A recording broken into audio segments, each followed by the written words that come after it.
पुढे पुढच्या आणखी एक महत्त्वाच्या बातमीकडे शरद पवार आगामी काळात एनडीएमध्ये सामील होणार अशी भविष्यवाणी संजय शिरसाटांनी केली. राजकारणात कोणतीही गोष्ट अशक्य नसते असं वक्तव्य देखील शिरसाटांनी केलंय.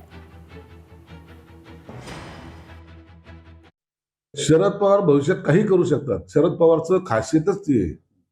शरद पवारचं आयुष्याचं राजकारण जर पाहिलं आयुष्यभराचं तर त्यांनी अशाच सगळं काही उलटापालटी सर्व केलेले आहेत. म्हणून शरद पवारकडून तुम्ही एकाच साईडने ते राहतील अशी अपेक्षा करणं चुकीचं आहे.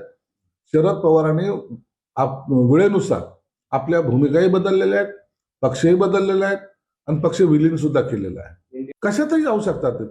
त्यांची मानसिकता काय असेल किंवा ते काय निर्णय घेतील हे फक्त शरद पवार स्वतः जाणतात.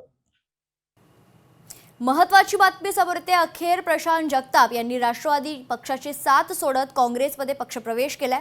हर्षवर्धन सपकाळ यांच्या उपस्थितीत प्रशांत जगतापांचा पक्षप्रवेश सोहळा संपन्न झालेला आहे. या क्षणाची महत्त्वाची बातमी. प्रशांत जगताप यांचा काँग्रेसमध्ये अखेर पक्षप्रवेश संपन्न झालाय. काँग्रेसचे हर्षवर्धन सपकाळ यांच्या प्रमुख उपस्थितीत प्रशांत जगताप यांचा पक्षप्रवेश सोहळा संपन्न झाला.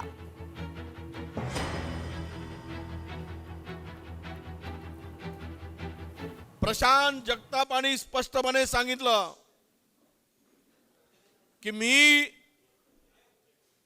जातीयवादी पक्षाबरोबर जाणार नाही, मी काँग्रेस बरोबर राहील आणि मी कुठल्याही परिस्थितीमध्ये कॉम्प्रोमाइज करणार नाही. नेते विचाराचे अशा पद्धतीने बांधिलकी असणारे नेते पाहिजेत.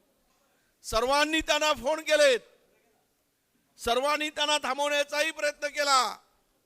अनेक जातीयवादी पक्षांनी त्यांना सोबत येण्यासाठी ऑफर दिली,